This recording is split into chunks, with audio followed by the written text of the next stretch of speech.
Hello friends, आज मैं जो कहानी सुनाने जा रही हूँ उसका नाम है 7 चकोली 14 चे। 7 चकोली 14 चे। आपको इसका नाम कुछ अटपटा सा लग रहा होगा ना। कोई बात नहीं, इसको पूरा सुनते हैं, इसका मीन समझ में आएगा। जन्मदात्री माँ को कुछ लोग माँ कहकर बुलाते हैं तो कुछ बहू कहकर बुलाते हैं, और आजकल के बच्चे तो उन्हें मम्मी कहकर बुलाते हैं। कुछ मम भी बुलाते हैं, लेकिन बहू ही कहकर मैं अपनी मम्मी को बुलाता था। मैंने अपने बचपन से के कुछ वर्ष शहर में ही बिताए थे। बचपन की अनेक घटनाएं विस्मृत हो जाती हैं, लेकिन अपने बच्चों की शैतानियां देखकर बचपन की वे सारी बातें मन पटल पर उभरने लगती हैं। तो आज उन घटनाओं के बारे में एक घटना चित्र प्रस्तुत कर रहा हूँ। हम सभी अपने ताऊजी के साथ एक ही परिवार में कटक के मोहम्मदिया बाजार में रहते थे। उस समय हमारे पिता, ताऊ, चाचा संयुक्त परिवार का महत्व समझते थे। मैं अपनी बड़ी बहनों के साथ डगरपड़ा प्राथमिक विद्यालय में पढ़ता था। उस समय ना तो मध्याह्न भोजन की कोई व्यवस्था होती थी और न ही शाला में दंड मुक्त क्षेत्र हुआ करते थे। बच्चों में शिक्षकों और शिक्षिकाओं के प्रति भय और भक्ति का भाव हुआ करता था। उस समय हमारे विद्यालय में एक बहन जी थी। मुझे उनका नाम स्मरण नहीं, लेकिन जिनसे उन बहन जी का थप्पड़ खाया होगा उसे ज़रूर याद होगा।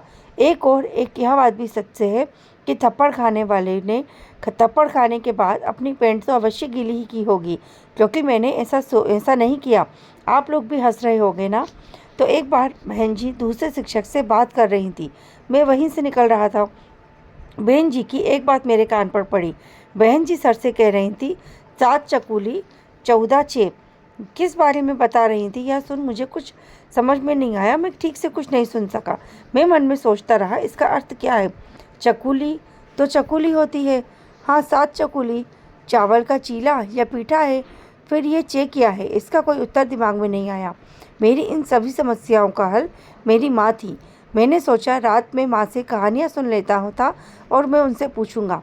फिर मेरे मन में आया, मुझे कहानी सुनाते सुनाते नींद आ गई, तो इसलिए कहानी सुनने से पहले ही मैं माँ से पूछ लूँगा। मैं शाला से लौटकर घर पहुँचा। माँ ने मुझे भात परोसा। मैं अपने हाथ धोकर भोजन करने बैठ गया। माँ के चेहरे पर दृष्टि गड़ाते हुए मैंने पूछा, अरे बाबू, तुम्हें कुछ हुआ है क्या। मैं चौंक गया और बोला, क्यों नहीं तो कुछ नहीं हुआ। ऐसे पूछ रही हो जैसे बहुत बड़ी डॉक्टर है। माँ ने हंसकर मेरे सिर पर अपना हाथ फिराते हुए कहा, ठीक है, तू कहा। भोजन के बाद मैं खेलने चला गया। रात हुई तो अपनी पढ़ाई करने बैठ गया। पढ़ाई करने के बाद खाना खाने के बाद मैं प्रतीक्षा करने लगा कि जब माँ का काम समाप्त होगा और वे मुझे कहानी सुनाएंगी।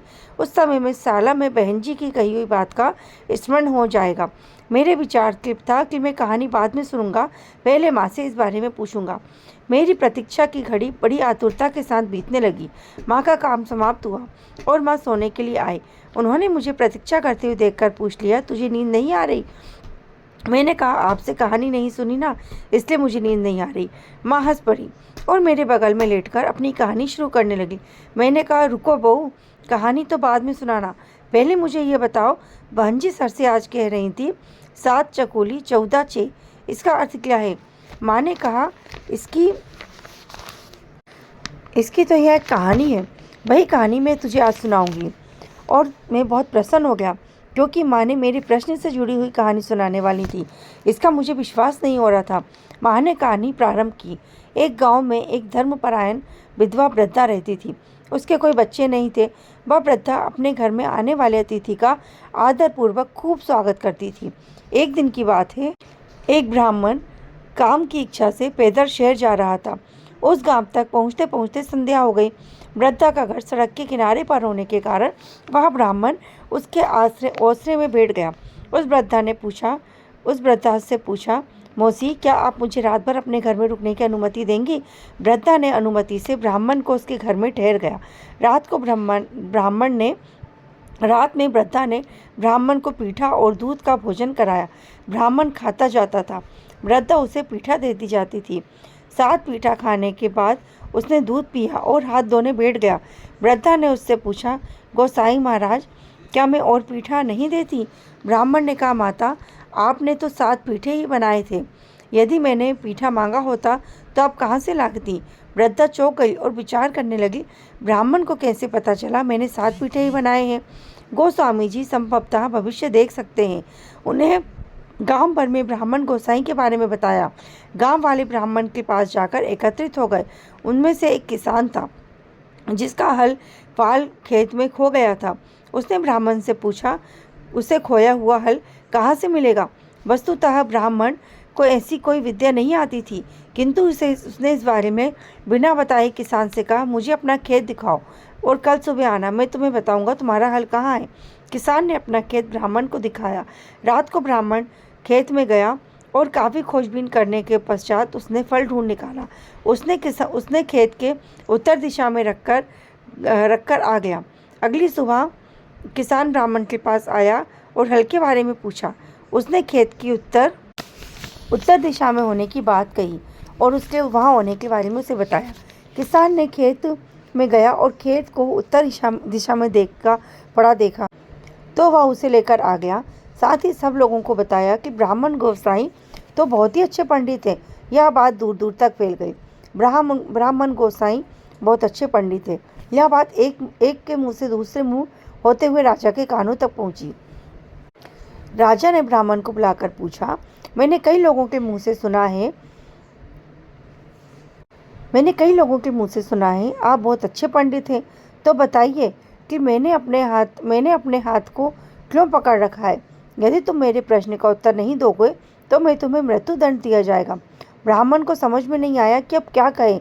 यह सोचकर वह विचार करने लगा, उसने प्रारंभ से ही लोगों को सच बता दिया होता तो अच्छा होता। यहाँ तक कि वह बड़बड़ाने लग गया। 7 चकोली 14 चे। कीचड़ में लथपथ होकर भी कोड़ी ही नहीं मिली। अब राजा के हाथ मली। राजा को केवल यह सुनाई दिया, राजा के हाथ में मल्ली मोगरे का फूल था। अतः राजा ने भी ब्राह्मण को सर्वश्रेष्ठ पंडित घोषित कर उसे सोने की मुद्रा देकर पुरस्कृत किया। तब मेरी माँ ने मुझसे पूछा, समझे कि 7 चकोली 14 ते होती है। पीठा बनाते समय यदि घोल को गर्म तवे पर डाला जाए तो उसमें से चटकने की ची आवाज़ आती है और जब पीठा पलटेंगे तब भी चटकने की आवाज़ आती है। इस तरह ये बात 14 बार निकलने के कारण ब्राह्मण को पता था कि 7 पीठे बनाए गए हैं। इस तरह मुझे बहन जी के कथन 7 चकोली 14 ते के मतलब को समझ में आया। मुझे पता ही नहीं चला कि और कब मैं सो गया। तो आप समझे इस कहानी का मतलब। राधे राधे।